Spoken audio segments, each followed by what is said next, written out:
oportunidad voy a saludar, felicitar a los organizadores, básicamente estudiantes de la Universidad Nacional de Trujillo, mi alma mater, además, porque demuestra sin duda un esfuerzo conjunto para trasladar a la comunidad jurídica, estudiantes, bachilleres, abogados, aspectos que merecen una especial reflexión sobre la reforma procesal penal en el Perú y especialmente en la libertad.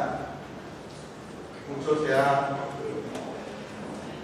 hablado sobre el Código Procesal Penal, sobre, entre comillas, las distintas escuelas que había en el norte, en el sur del Perú. Ahora ya la propia Corte Suprema ha venido a establecer criterios jurisprudenciales y de interpretación sobre aspectos o instituciones básicas del derecho procesal penal que están sin duda orientados a uniformizar criterios de cara a la aplicación e implementación del Código Procesal Penal. Ciertamente entonces que es importante este tipo de eventos porque no se agota la discusión, ¿no? Ya a más de 7 años de entrada en vigencia en la libertad del Código y ya prácticamente 8 en Coaura, aún, se lo digo por experiencia propia, subsisten debates sobre la aplicación y la interpretación del Código Procesal Penal. Como tal, desde la base resulta siendo sumamente importante definir criterios, unificar criterios.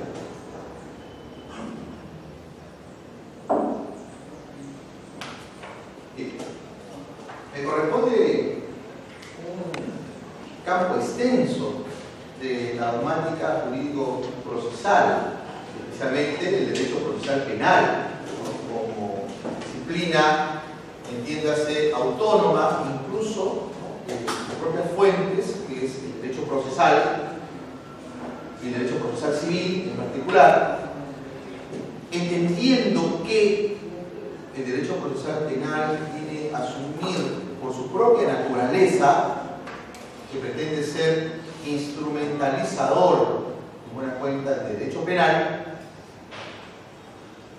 aspectos sumamente importantes que ya con la entrada en vigor del Código Procesal Penal aún nos proponen instituciones novedosas, modernas, eficaces. ¿Bien? Vamos a hablar, insisto, sobre teoría del proceso, básicamente.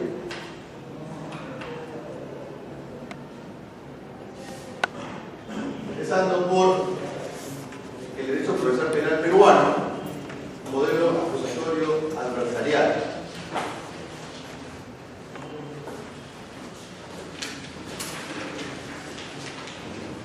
Este material ustedes lo van a obtener, ¿no? Ya lo tienen, obviamente. Creo que se los han proporcionado con la debida antelación. Vamos a hacer una crítica, si quiere, ¿no? Y me gustaría escuchar también sus comentarios, preferiría una clase interactiva sobre lo particular. Y nuestros dogmáticos, especialmente de la diapositiva precisa, el derecho procesal penal es una disciplina jurídica. Aún hay un debate respecto a si tiene la condición o no de ciencia, pero no vamos a abocarnos a esto.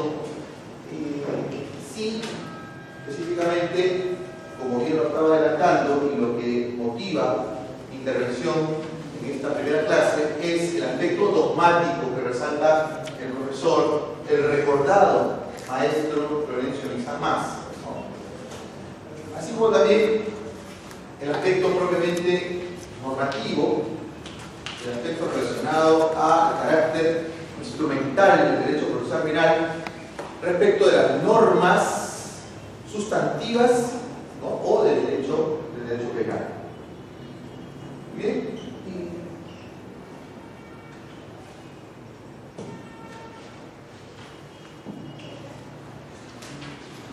Veamos.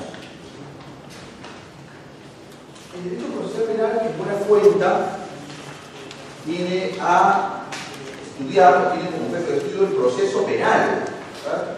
Y sobre el proceso penal, seguramente también hemos escuchado una serie de definiciones, y específicamente aquellas que están relacionados a, ¿no?, el familiar, el conjunto de actos jurídicos, procesales, ordenados, sistematizados, concatenados, ¿no?, que pretenden viabilizar, ¿no?, el jus puniendi estatal, ¿no?, el jus puniendi a través de la actuación de los sujetos procesales en el interlógico procesal, ¿no?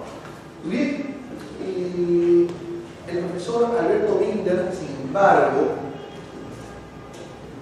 considera que la nueva perspectiva, la nueva visión del proceso penal, más allá de un amasijo de trámites, entendido así como un conjunto de actos procesales, ¿verdad?, esto es una visión meramente procedimental, asume, siendo además Binder baluarte de la reforma en Latinoamérica, que es un mecanismo de redefinición del conflicto social. ¿Bien? Es decir, considera que, y acá es el punto importante, que los códigos procesales penales también lo han asumido, ¿no?, taxativamente, la víctima, ¿no?, busca que se supere, no elimine, o reduzca al menos el nivel de violencia, ese nivel que obviamente se encuentra íncito en la comisión de los delitos. ¿Bien? Entonces, si tratamos de redefinir el conflicto buscando además soluciones que no sean necesariamente las que tradicionalmente han venido imponiéndose, donde el Ministerio Público, como órgano pretensor de la sanción penal, y de otro lado, en la dialéctica propia del derecho procesal penal, el imputado, su abogado defensor, ¿no?, y que sea esta resuelta, entre comillas, hablando como conflicto a través de una sentencia que ponga fin al proceso, luego de culminar el juicio oral. Y Binder considera que debemos redefinir ese conflicto, y obviamente en las reformas procesales penales está muy presente los aspectos de naturaleza consensual, ¿sí?, los aspectos sobre mediación penal, lo que, por ejemplo, en Estados Unidos con el PLIA, Barney, y en nuestro país con lo que se conoce como la terminación anticipada, en Chile el procedimiento abreviado, pretende, ¿no?, superar los niveles de conflictividad propias del derecho procesal penal tradicional, para buscar también redefinir ese conflicto y llevarlo hacia, ¿no?, un consenso que permita establecer tanto la pena como la reparación civil y otras consecuencias accesorias. En la base de la reforma, entonces, hay que entenderlo así, se debe buscar mecanismos alternativos, sea de simplificación o sea de la propia solución del conflicto, previo a la formalización de investigación preparatoria y una vez formalizada esta con la determinación anticipada. Incluso, ¿no?, como verán ustedes más adelante, o ya conocen algunos, el Instituto de la Conclusión Anticipada del Juicio Oral con Juzgamiento, ¿no?, que también nos presenta una patente clara de que el legislador, por ende, insisto, la reforma procesal penal busca las soluciones consensuadas.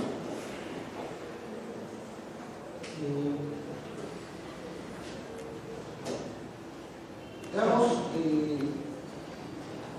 voy a salir un poco a momentos de las diapositivas, muy bien, porque se trata también de un diplomado ya, es un curso de posgrado, ¿no? Estamos ingresando a un nivel de discusión, de debate, de entendimiento mayor.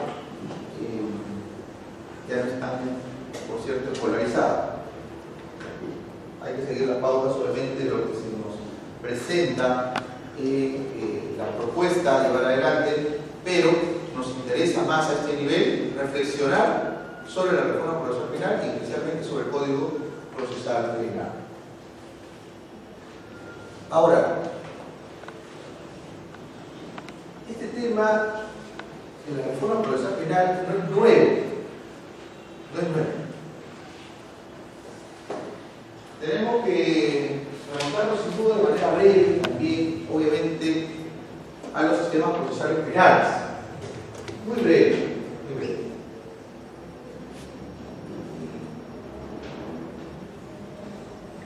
Se ha mantenido una discusión histórica, ¿no?, sobre el modelo procesal penal o los modelos procesales penales, ¿no? El modelo procesal adversarial propio de los países del Common Law, ¿no? El Common Law, con Inglaterra a la cabeza. Mientras que los sistemas llamados inquisitivos reformados o eclécticos mixtos son más bien propios del Civil Law, los países del Civil Law, los de Europa continental, donde sin duda Francia enarbola las banderas del terror.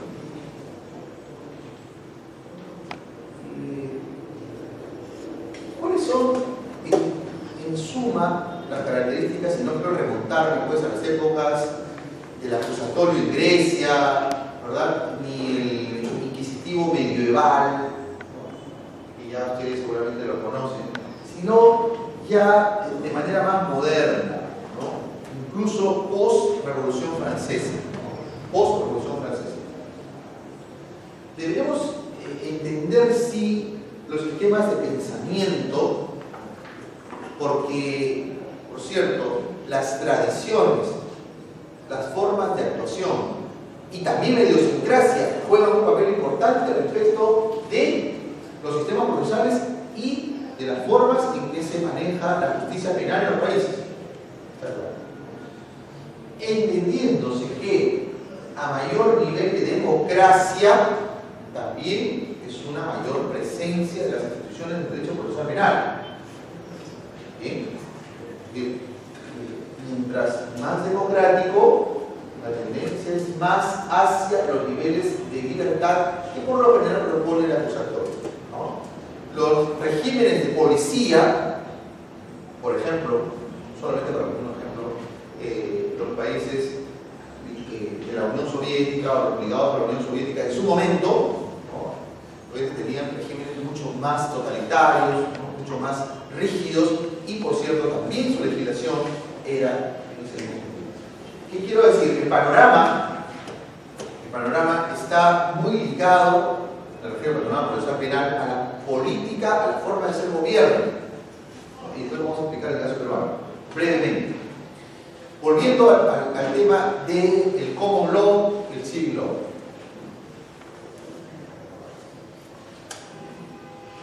En los sistemas acusatorios o adversariales, particularmente me gusta decir acusatorio adversarial, no acusatorio y adversarial, cuando dicen que este código es acusatorio y adversarial, al final entiendo que es lo mismo, acusatorio o adversarial.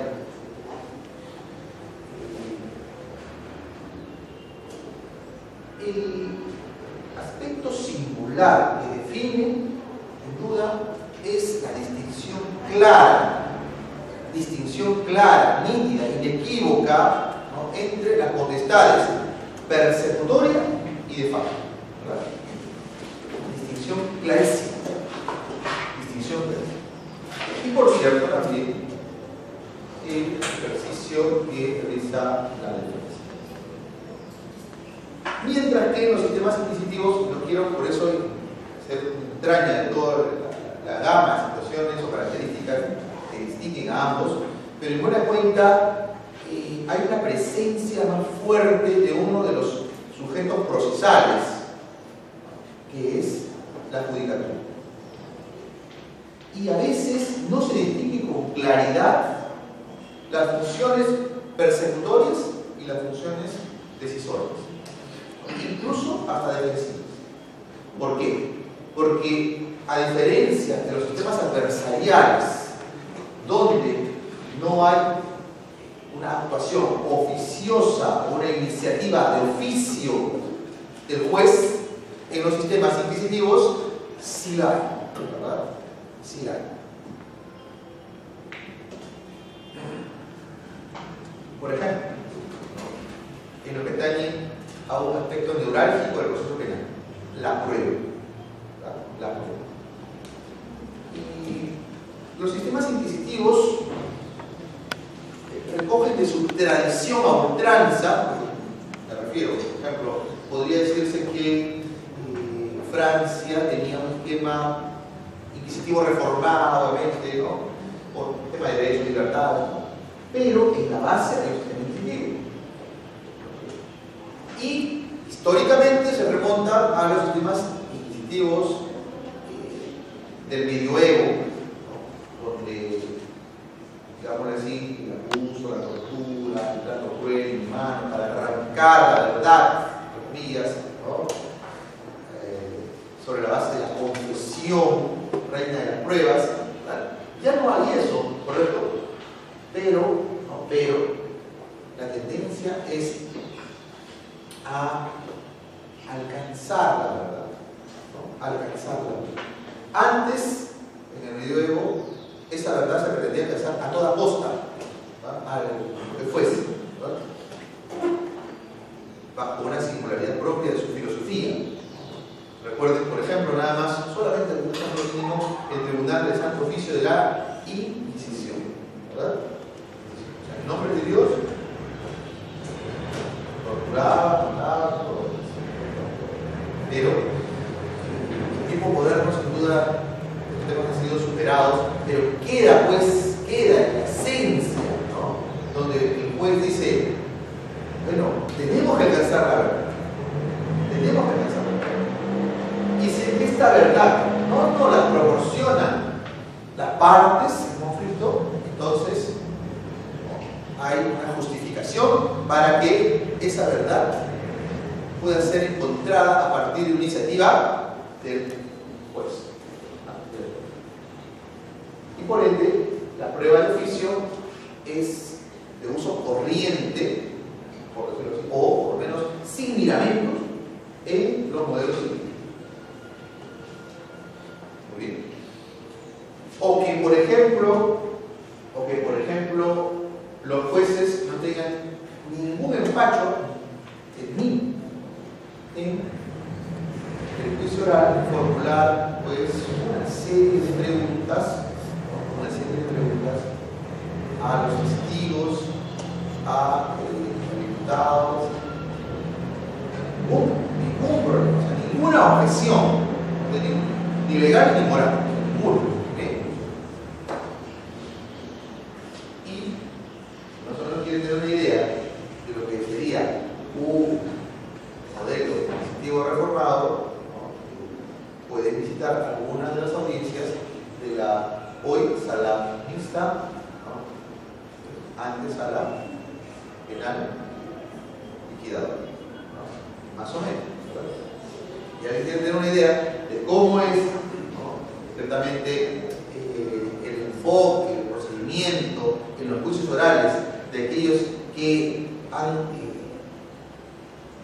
se han formado, ¿no? Y han desarrollado actividad judicial en el inquisitivo reformado, ¿no es cierto? Pueden darse una vuelta y era una vez. Ahora, ustedes dirán, eso podría ser atendible bajo las circunstancias, etcétera, es probable, ¿no?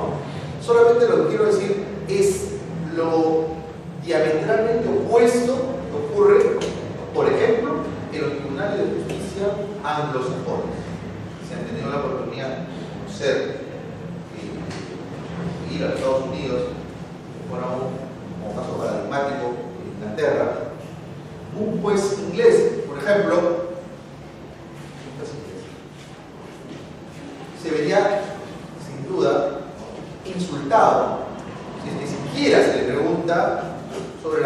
posibilidad de que pueda formular una pregunta a un testigo.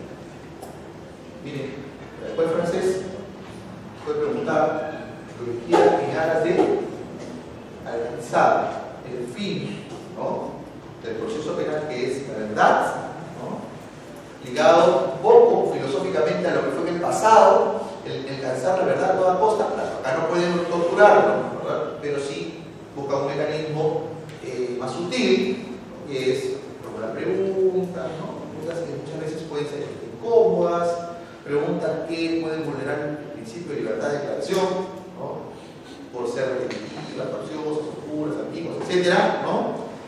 Pero al final preguntas, mientras que, como les digo, los jueces anglosajones se sentirían ofendidos solo con preguntársele de la posibilidad de preguntar, para preguntar o interrogar a un testigo.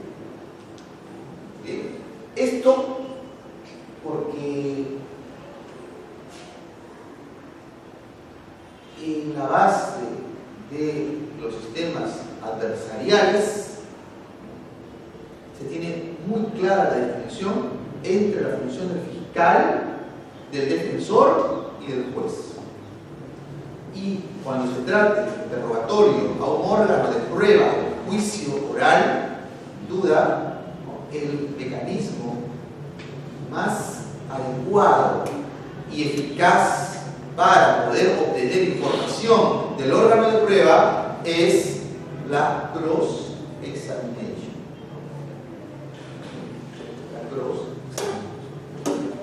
Y con eso, ¿verdad?, el juez sin duda no tendrá ninguna necesidad de formular alguna pregunta, ¿no?, ninguna. Por ejemplo, ¿no?, solamente para poner un ejemplo, ustedes recordando alguna de las películas, no sé si han visto El Abogado del Diablo. ¿Alguien ha visto El Abogado del Diablo? Bueno, si no lo han visto, importante que la vean, ¿no?, como otras películas ligadas al tema forense. Había una serie, Boston Legal, ya no la dan hace un tiempo, ¿no?, Boston Legal, pero tampoco es tan antigua, porque no. Pero sí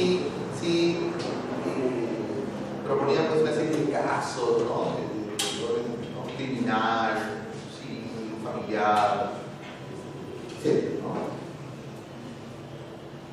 Y donde esta examen, ¿no?, a los testigos es muy completo, ¿no?, muy completo. Le dan la oportunidad al fiscal para que interrogue con amplitud lo propio del abogado defensor, para que contrainterrogue, ¿no?, y cuando hay una advertencia clara de que el testigo pretende no contestar preguntas, esquivar, cuando el testigo se pone en una posición muy renuente, qué sé yo, ¿no?, ellos manejan reglamentos, por ejemplo, que dicen: permítame, señor juez, interrogar al testigo combustible. Habrán escuchado seguramente esa denominación, testigo hostil, ¿verdad? Y supongamos un caso en el cual Fiscalía ofrece, vamos a ver en extranjero, un testigo, es un testigo, por tanto, de cargo, ¿no? Recordemos, le ofrece la Fiscalía un testigo de cargo. ¿Y qué pasa si ese testigo, en pleno interrogatorio, comienza a cambiar la versión? Con el propósito de culpar, pues, al acusado. Entonces, acá no hay esos mecanismos. Acá el fiscal dice: ¿cómo lo hago? Ahora yo he preparado mi interrogatorio, ¿no?, con preguntas abiertas, directo, preguntas abiertas, y ahora se me complica el panorama porque este señor cambia la versión. Y ahora es, en ese momento, un testigo hostil. Es un testigo hostil para la pena. Y esto ocurre, al menos acá en Perú, ocurre.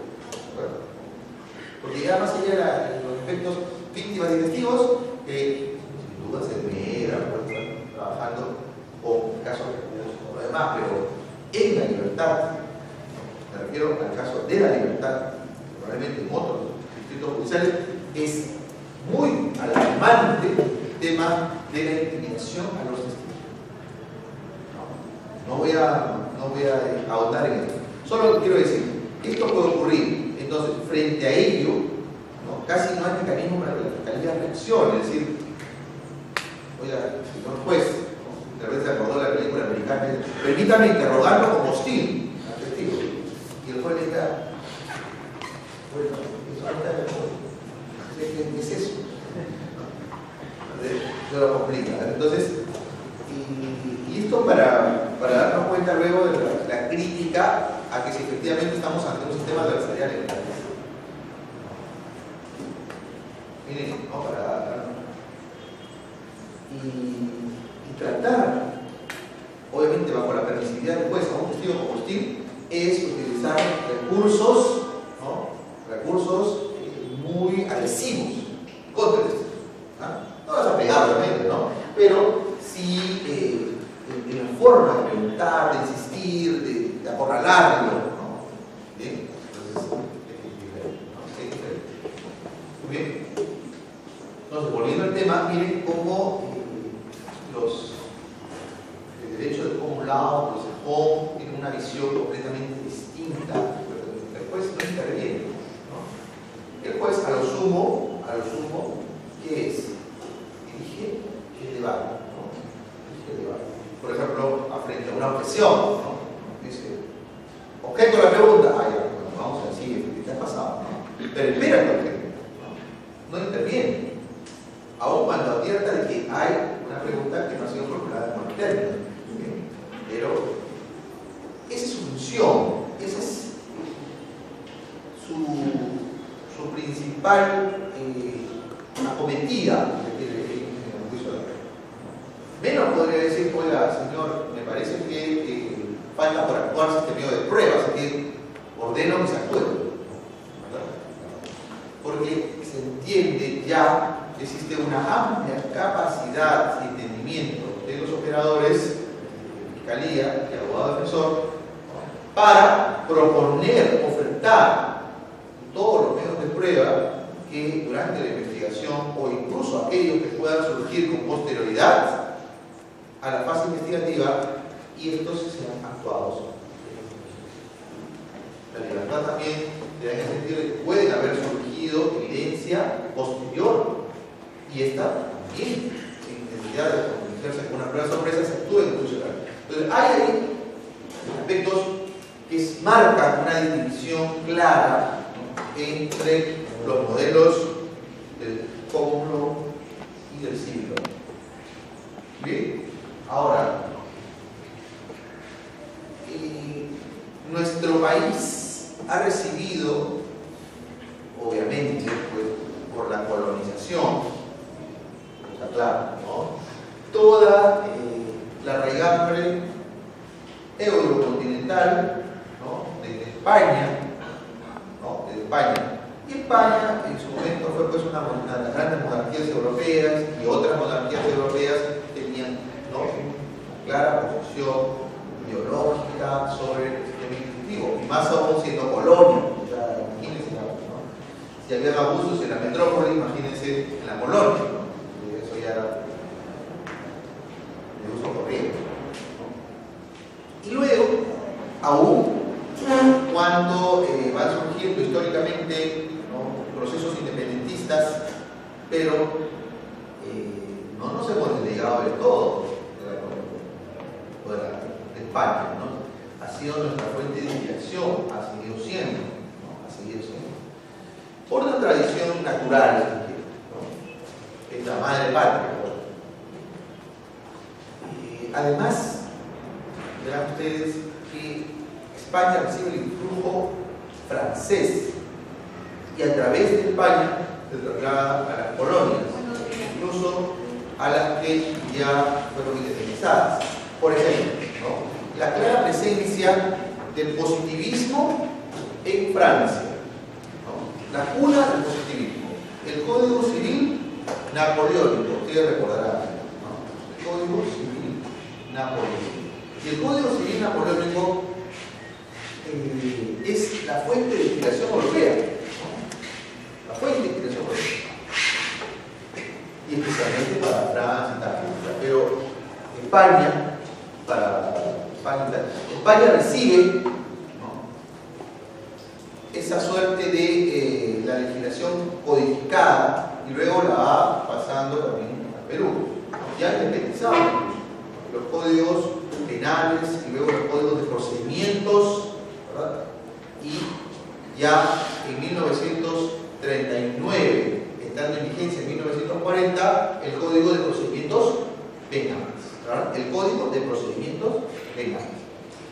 Y este Código de Procedimientos Penales, que aún está vigente casi plenamente en Lima y también en todo el país, en la denominada liquidación, ¿no?, porque se están liquidando los procesos con el antiguo régimen, ¿no?, con el código derogado ya. Pero acá lo principal que tenemos que resaltar es que hemos tenido una tradición históricamente ligada al inquisitivo, y el inquisitivo reformado o mixto, porque el Código de Procedimientos Penales, ustedes lo saben también, tiene, ¿no?, una primera fase muy claramente inquisitiva, que es la instrucción, mientras que la segunda fase del procedimiento denominado ordinario es el juicio oral. Algunos de ustedes ya creo que no han estudiado para nada ese tema, ¿no? Las nuevas generaciones, o sea, seguramente hay estudiantes que solamente han asumido la currícula con el Código Procesal Penal del 2004. Claro, sí, a mí no me interesa lo que pasó antes, ¿no?, evidentemente. Pero es importante porque esto nos puede explicar algunas de las reminiscencias que tanto los operadores del Poder Judicial y del Ministerio Público, incluso los abogados defensores, ¿no?, mantienen como tradición jurídica.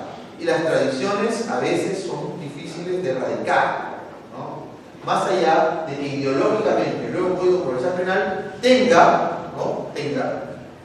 una suerte de modelo, como dice la exposición de motivos, de modelo acusatorio, incluso las líneas principales del modelo acusatorio. Bien, entonces, este Código de Procedimientos Penales de 1940 ya vino anquilosado porque al incremento de la carga, de la delincuencia, etc., resultaba pues una mora procesal, se dilataban en exceso los procesos, ¿verdad?, que necesitaban instrucción y juicio oral, ¿no? Instrucción y juicio oral. Hasta que se introduce paulatinamente, y ya en 1980, lo que se conoce como el proceso penal sumario. El sumario. Y el sumario, así de buena cuenta, eliminaba el juicio oral. Ya no había juicio oral. Entonces, el mismo juez que era director de la instrucción, entonces de la fase de investigación judicial, porque estaba a cargo de la investigación del juez, no como ahora que es el fiscal, era el juez, ¿no? Y antes de que se inicie el proceso penal era la policía, con cierta intervención del Ministerio Público, ¿no? Pero a este juez que investigaba también con el proceso penal sumario se le encomendaba juzgar, omitir sentencia. Y esto al final se convirtió en la regla, lo que al principio surge como una excepción, ¿verdad?, una excepción, y para contados casos, al final terminó convirtiéndose en la regla. Solo para decirle que, no sé si el delito de homicidio a usted le puede parecer grave o un delito menos leve. Grave, ¿verdad? El delito de homicidio, homicidio simple, lo calificamos como homicidio simple, terminó siendo uno de los tantos, hablando del 80 y tantos % de los delitos en general de la parte que sale del código, que eran tramitados bajo la pauta del procedimiento sumario. Nada más, con eso ya le puedo comentar todo lo que abarcaba los sueños, ¿no? Una cantidad de delitos. Entonces, el ordinario, que significaba instrucción y curso oral, quedaba solamente, ¿no?, relegado para uno que otro delito, ¿no? Muy bien. Luego vino puesto un grave problema de hacinamiento, ¿verdad? Terrible, era terrible. Ustedes, la mayoría, bueno, algunos seguramente que sí, pero no han tenido oportunidad de poder ir cuando todavía los juzgados penales quedaban en la sede principal, antes de que se construyera la Chalca. Era terrorífico, ¿verdad? Claro, obviamente, jueces, secretarios, fiscales, abogados que transitaban y otros que prácticamente ya laboraban en ese lugar, bueno, lo asumían, o lo asumíamos, porque también he llegado un momento bajo la pauta del código anterior, y de una manera casi normal, ¿no? Porque esa era nuestra realidad. Obviamente, cuando hemos podido, por decir un término, saborear lo nuevo que significa este código procesal penal, que sigue teniendo sus fallos solamente, pero con todo, ¿no? Entonces, el solo hecho de rememorar ese pasado simplemente ya es terrorífico, ¿no? Cuando alguien vive en una situación calamitosa, por ejemplo, hay gente que ha sido víctima de violencia sexual, por ejemplo, o otro tipo de violencia durante el tiempo, y pasa el tiempo y como